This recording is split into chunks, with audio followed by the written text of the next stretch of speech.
16 November 2022 Hindu news റിവ്യൂയിലേക്ക് എല്ലാവർക്കും സ്വാഗതം. ആദ്യത്തെ ന്യൂസ് എന്ന് പറയുന്നത് India's exports shrink 16.7% and imports rise 5.7% in October. അപ്പോൾ ഇതുമായി ബന്ധപ്പെട്ട് എക്കോണമിയുമായി ബന്ധപ്പെട്ട ന്യൂസാണ്. അപ്പോൾ ഇതിൽ പറഞ്ഞിരിക്കുന്നത് ഇന്ത്യൻ്റെ എക്സ്പോർട്ട് കുറയുകയും അതുപോലെ തന്നെ അതായത് കയറ്റുമതി കുറയുകയും ഇറക്കുമതി കൂടുകയും ചെയ്തു. അത്ര നല്ല എക്കോണമിക്കായിട്ടുള്ള പാരാമീറ്ററിലുള്ള നല്ല ഇൻഡിക്കേഷൻ അല്ല ഈ പറഞ്ഞ എക്സ്പോർട്ട്സ് കുറയുന്നതും ഇമ്പോർട്ട് കൂടുന്നതും. അപ്പോൾ എന്ത് കാരണം കൊണ്ടാണ് എക്സ്പോർട്ട് കുറയുന്നത് നമുക്ക് നോക്കാം. India's merchandise exports rank 16.7% in October to 29.8 billion as the global slow down dented overseas demand for the country's goods. അപ്പോൾ ഗ്ലോബലായിട്ടുള്ള സ്ലോ ഡൗൺ കാരണം ഇന്ത്യൻ്റെ ഓവർസീസ് മാർക്കറ്റിലുള്ള പുറത്തുള്ള മാർക്കറ്റിലുള്ള ഗുഡ്സിനോടുള്ള ഡിമാൻഡ് കുറഞ്ഞു എന്നാണ് പറയുന്നത്. അതാണ് മെയിൻ കാരണമായിട്ട് പറഞ്ഞിരിക്കുന്നത്. ഇത് ആദ്യമായിട്ടാണ് ഈ പറഞ്ഞ എക്സ്പോർട്ട്സ് 30 ബില്യണിൻ്റെ താഴെ വരുന്നത്. ഫെബ്രുവരി 2021 ശേഷം 20 മാസത്തിലടക്കം ആദ്യമായിട്ടാണ് 30 ബില്യണിന് താഴെ വരുന്നത് എന്ന് പറയുന്നത്. ഇമ്പോർട്ടൻ്റ് ന്യൂസാണ്. നേരെ മറിച്ച് ഇമ്പോർട്ടാണെങ്കിൽ കൂടുകയും ചെയ്തു, ഇറക്കുമതി കൂടുകയും ചെയ്തു. ഇറക്കുമതി കൂടുന്നത് ശരിക്കും പറഞ്ഞാൽ ഈ പറഞ്ഞ ട്രേഡ് ഡെഫിസിറ്റ് പോലെയുള്ള പാരാമീറ്റേഴ്സ് ഇൻക്രീസ് ചെയ്യാൻ കാരണമാകും. അതത്ര നല്ല പാരാമീറ്റർ അല്ല. രണ്ടാമത്തെ ന്യൂസ് എന്ന് പറയുന്നത് PM meats C Biden in Bali talks with 8 leaders today. അപ്പോൾ ഷിംപിങ്ങിനെ അതുപോലെ തന്നെ ചൈനയുടെ ലീഡറും അതുപോലെ തന്നെ US പ്രസിഡൻറ്റ് ബൈഡനെയൊക്കെ ഇന്ന് പ്രൈം മിനിസ്റ്റർ നരേന്ദ്രമോദി കാണുന്നുണ്ട് ബാലിയിൽ. ബാലിയിൽ നിന്ന് നടക്കുന്നത് G20 സമ്മിറ്റാണ് നടക്കുന്നത്.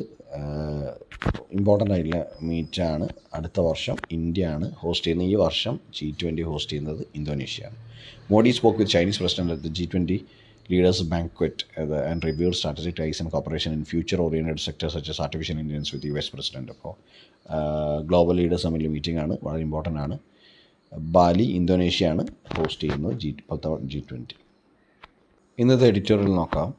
Stay watchful, policy makers can ill afford to drop their guard in the fight against inflation. ഇൻഫ്ലേഷനുമായി ബന്ധപ്പെട്ട് നമുക്കറിയാം ഫ്ലക്ച്വേഷൻ വളരെയധികമുള്ള മാസങ്ങളാണ് ഇപ്പോൾ ഈ കടന്നു പോയത്. ഇൻഫ്ലേഷൻ്റെ വാല്യൂ വളരെ കൂടുതലായിരുന്നു ഈ കഴിഞ്ഞ മാസങ്ങളിൽ. അപ്പോൾ ഇമ്പോർട്ടൻ്റ് ആയിട്ടുള്ളൊരു അനാലിസിസാണ്. കാരണം പണപ്പെരുപ്പം അല്ലെങ്കിൽ ഇൻഫ്ലേഷൻ എന്ന് പറയുന്നത് ജനറൽ റൈസ് ഓഫ് പ്രൈസാണ്. അതിനൊരു ടാർഗറ്റഡ് ആയിട്ടുള്ള വാല്യൂ ഉണ്ട്. അതിന് മുകളിൽ പോയി കഴിഞ്ഞാൽ എക്കോണമിയെ അത് മോശമായി ബാധിക്കും. ഒരു ലെവൽ വരെ ഇൻഫ്ലേഷൻ നല്ലതാണെന്ന് പറയും, to boost employment, to boost investment. പക്ഷേ അതിൻ്റെ മുകളിൽ പോയി കഴിഞ്ഞാൽ കാറ്റസ്ട്രോഫിക് ആയിട്ടുള്ള പ്രശ്നങ്ങൾ എക്കോണമിയിലുണ്ടാവും എന്ന് പറയും. അപ്പോൾ RBI ആണ് ഇൻഫ്ലേഷൻ ടാർഗറ്റിംഗ് നടത്തുന്നത്. അതിന് ഒരു സെറ്റ് ലിമിറ്റ് 6% ആണ് മാക്സിമം അപ്പർ ലിമിറ്റ് ഇൻഫ്ലേഷൻ ടാർഗറ്റിങ്ങിൻ്റെ. അതിൻ്റെ മുകളിലാണ് കഴിഞ്ഞ എത്രയോ മാസങ്ങളായിട്ട് ഇൻഫ്ലേഷൻ്റെ നിരക്ക്. അപ്പോൾ നമുക്ക് നോക്കാം. Retail inflation or price gains based on the consumer price index slowed to 6.77% last month from September 7.41, aided by an appreciable deceleration in food price inflation. അപ്പോൾ ഇൻഫ്ലേഷൻ്റെ പ്രധാന കാരണമായി പറഞ്ഞിരിക്കുന്നത് ഫുഡ് പ്രൈസസ്, ഭക്ഷണത്തിൻ്റെ അല്ലെങ്കിൽ ഫുഡ് പ്രൈസിൻ്റെ വാല്യൂ കൂടിയതാണ് ഇൻഫ്ലേഷനെ കോൺട്രിബ്യൂട്ട് ചെയ്തത്. അത് മെല്ലെ ഈസ് ഡൗൺ ചെയ്തിട്ട് 7.41 എന്ന് പറഞ്ഞ വാല്യൂ സെപ്റ്റംബർ എന്നുള്ളത് 6.77% ആയി. പക്ഷേ നിങ്ങളൊരു കാര്യം മനസ്സിലാക്കേണ്ടതെന്ന് വെച്ചാൽ 6% ആണ് മാക്സിമം ലിമിറ്റ്. അപ്പോൾ അതിൻ്റെ മുകളിൽ തന്നെയാണ് ഇപ്പോഴും തുടർന്നുകൊണ്ടിരിക്കുന്നത്. 7.41 സെപ്റ്റംബറിലായാലും 6.77 ഒക്ടോബറിലാണെങ്കിലും എന്താണ് ഈ പറഞ്ഞ ഇൻഫ്ലേഷൻ ലെവൽസ് ടാർഗറ്റഡ് ആയിട്ടുള്ള ഇൻഫ്ലേഷൻ ലിമിറ്റ്സിനെക്കാളും മുകളിലാണ് പോയിക്കൊണ്ടിരിക്കുന്നത്. Still a closer look at sequential trends in retail inflation, especially in food items, flag the imperative for policymakers to remain watchful. അപ്പോൾ പോളിസി മേക്കേഴ്സിനോട് വാച്ച്ഫുൾ ആവാൻ പറഞ്ഞിരിക്കുകയാണ്. കാരണം എന്താണ്, ഈ പറഞ്ഞ ഫ്ലക്ച്വേഷൻസ് വളരെയധികം ഉണ്ട് ഏതൊരു ഫുഡ് പ്രൈസസിലും. ഈ എനർജി ക്രൈസിസൊക്കെ നടന്നുകൊണ്ടിരിക്കുന്നത് കൊണ്ടാണ്, അല്ലെങ്കിൽ വാറും. ഇപ്പോൾ ഗ്ലോബൽ ട്രെൻഡ്സ് എന്ന് പറയുന്നത് റഷ്യ ഉക്രൈൻ വാറാണ്. സപ്ലൈ ചെയിൻസ് ഡിസറപ്റ്റ് ആവുന്നുണ്ട്. അതുപോലെ തന്നെ എനർജി ക്രൈസിസ് ഉണ്ട്. പിന്നെ ഈ പറഞ്ഞ ഇമ്പോർട്ടഡ് ആയിട്ടുള്ള ഒരുപാട് കമ്മോഡിറ്റീസ് നമ്മളെ ഈ പറഞ്ഞ ഇൻഫ്ലേഷനെ ബാധിക്കുന്നുണ്ട്. അപ്പോൾ ഇത്രയും കാര്യങ്ങൾ ഗ്ലോബൽ ട്രെൻഡ്സിൽ ഈ പറഞ്ഞ ഇൻഫ്ലേഷനെയും അതുപോലെ തന്നെ മറ്റ് എക്കോണമിക് പാരാമീറ്റേഴ്സിനെ എഫക്റ്റ് ചെയ്യുന്നുണ്ട്. അപ്പോൾ ഇതൊക്കെ നോക്കിയിട്ട് വേണം ഈ പറഞ്ഞ പോളിസി മേക്കേഴ്സിന് ഇൻഫ്ലേഷനെ ടാർഗറ്റ് ചെയ്യാനോ ഈ പറഞ്ഞ പല മെത്തേഡ്സ് വഴിയും ഈ പറഞ്ഞ ഇൻഫ്ലേഷനെ കുറക്കാനും ശ്രമിക്കേണ്ടത്. അപ്പോൾ പോളിസി മേക്കേഴ്സ് വാച്ച്ഫുൾ ആവാൻ പറഞ്ഞിരിക്കുന്നുണ്ട്. അപ്പോൾ ഇതിൽ കൺസേൺ ആയിട്ട് പറയുന്നത് concerns that the supply disruptions caused by unseasonal rains in vegetable growing regions as well as logistical difficulties posed by monsoon flooding may continue to keep prices volatile at least in near term. ഇപ്പോൾ near ടേമിൽ എന്തൊക്കെ ഫാക്ടേഴ്സാണ് ഈ പറഞ്ഞ price fluctuation ഉണ്ടാക്കാൻ പ്രൈസിൽ variation ഉണ്ടാക്കാൻ സാധ്യത എന്ന് പറയുന്നതിൽ ഒന്ന് പറഞ്ഞിരിക്കുന്നത് അൺസീസണൽ റെയിൻസ് ആണ്, കാലം തെറ്റി വന്ന മഴ, അതുണ്ടാക്കിയ ഫ്ലഡ്. പിന്നെ ഈ പറഞ്ഞ ലോജിസ്റ്റിക്കൽ ഡിസ്റപ്ഷൻ, അതായത് ഒരു സ്ഥലത്ത് നിന്ന് മറ്റൊരു സ്ഥലത്തേക്ക് ട്രാൻസ്പോർട്ട് ചെയ്യാൻ പറ്റാത്ത അവസ്ഥ, അങ്ങനെയുള്ള പിന്നെ വെജിറ്റബിൾസിനുണ്ടായ നാശനഷ്ടങ്ങൾ, ഇതൊക്കെ എന്ത് കാരണമായേക്കാം? ഇനി അടുത്ത ടേമിലും ഒരു നിയർ ടേമിലും എന്താണ് ഇൻഫ്ലേഷൻ കൂടാനും അതുപോലെ തന്നെ ഈ പ്രൈസിൻ്റെ വോളറ്റിലിറ്റി എന്ന് പറഞ്ഞാൽ എന്താ, ഫ്ലക്ച്വേഷൻ, പ്രൈസ് ഇങ്ങനെ ഫ്ലക്ച്വേറ്റ് ചെയ്ത് സ്റ്റേബിൾ ആവാതെ ഫ്ലക്ച്വേറ്റ് ചെയ്ത് നിൽക്കാനുള്ള കാരണമായി മാറിയേക്കാം എന്നാണ് പറയുന്നത്. Prices of staple cereals including rice and wheat also remain in object of concern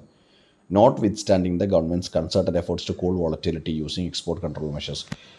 ഗവൺമെൻറ്റിൻ്റെ മെഷേഴ്സ് ഗവൺമെൻറ് ചെയ്തിട്ടും ഈ പറഞ്ഞ വോളറ്റിലിറ്റി അല്ലെങ്കിൽ ഈ പറഞ്ഞ പ്രൈസ് ഫ്ലക്ച്വേഷൻ സീരിയൽസിൻ്റെ കാര്യത്തിൽ, അതുപോലെ റൈസ്, വീറ്റ് അങ്ങനെയുള്ള സീരിയൽസിൻ്റെ കാര്യത്തിലും ശരിയാവാത്തത് കൊണ്ട് അത് ഒരു പോയിൻ്റ് ഓഫ് കൺസേൺ ആണ് എന്ന് പറയുന്നു. ഇതിൽ വേറൊരു ഇമ്പോർട്ടൻ്റ് ആയിട്ടുള്ള കാര്യം എന്ന് പറയുന്നത് പാഡി ക്രോപ്സിനെ കുറിച്ചാണ്. Reports of paddy crops being submerged or affected by heavy rains in different parts of the country coupled with shortages of wheat and flour that have pushed up their prices all signal more volatility ahead in cereal prices. അപ്പോൾ എന്താ പറഞ്ഞിരിക്കുന്നത്, heavy Reigns കാരണം paddy crops submerged ആവുകയാണ് ചെയ്യുന്നത്. അപ്പോൾ അത് ഉണ്ടാക്കിയ നാശനഷ്ടങ്ങൾ, അതുപോലെ തന്നെ അൺഅവൈലബിലിറ്റി ഓഫ് സീരിയൽസ്, ഈ പറഞ്ഞ വീറ്റ്, ഫ്ലോർ അങ്ങനെയുള്ള സാധനങ്ങളുടെ അൺഅവൈലബിലിറ്റി ഒക്കെ എന്തിന് കാരണമായേക്കാം? മുമ്പോട്ട് പോകുന്ന സമയത്ത് പ്രൈസ് വോളറ്റിലിറ്റി അല്ലെങ്കിൽ ഈ ഫ്ലക്ച്വേഷന് കാരണമായേക്കാം. With Standard and Poor Global's latest business outlook surveying pointing to an intensification of wage pressure and producer pass through of costs, authorities can ill afford to drop their guard in the fight against inflation. അപ്പോൾ ഈ മൺസൂണും മഴയും അതുപോലെ തന്നെ unavailability of സീരിയൽസും പിന്നെ paddy ക്രോപ്സിൻ്റെ സബ്മേർജിങ് ഒക്കെ പോരാഞ്ഞിട്ട് standard and poor global എന്ന് പറഞ്ഞ റേറ്റിംഗ് ഏജൻസി അല്ലെങ്കിൽ ഈ പറഞ്ഞ പിന്നെ ഗ്ലോബൽ ഏജൻസി പറഞ്ഞിരിക്കുന്നത് എന്താണ്, വേജ് പ്രഷർ, കൂലിക്കുള്ള പ്രഷറും അതുപോലെ തന്നെ പ്രൊഡ്യൂസറിന് ഇതാക്കാനുള്ള കോസ്റ്റും, സാധനങ്ങൾ റിഫൈൻ ചെയ്തുണ്ടാക്കാനുള്ള, ഇപ്പോൾ സീരിയൽസ് ആണെങ്കിലും അതിൻ്റെ ഏറ്റവും അറ്റത്തേക്ക് പ്രൊഡ്യൂസ് ചെയ്തുണ്ടാക്കാനുള്ള കോസ്റ്റ് വെച്ച് നോക്കുകയാണ്, കോസ്റ്റ് ഓഫ് പ്രൊഡക്ഷൻ വെച്ച് നോക്കുകയാണെങ്കിൽ എന്താണ്, വീണ്ടും എന്താവാനാണ് സാധ്യത? ഇൻഫ്ലേഷൻ കൂടാനാണ് സാധ്യത, പ്രൈസ് വോളറ്റിലിറ്റി കൂടാനാണ് സാധ്യത. അതുകൊണ്ട് തന്നെ പോളിസി മേക്കേഴ്സിന് ഒരു കാരണവശാലും അവരുടെ വിജിലൻസ് കളയാൻ പറ്റില്ല ഈ കാര്യത്തിൽ എന്നാണ് പറയുന്നത്. ഇമ്പോർട്ടൻ്റ് ആയിട്ടുള്ള ഒരു അനാലിസിസ് ആണ്, ശ്രദ്ധിക്കാം. അടുത്ത news, third edition of no money for terror forums to discuss crowd funding of terrorism.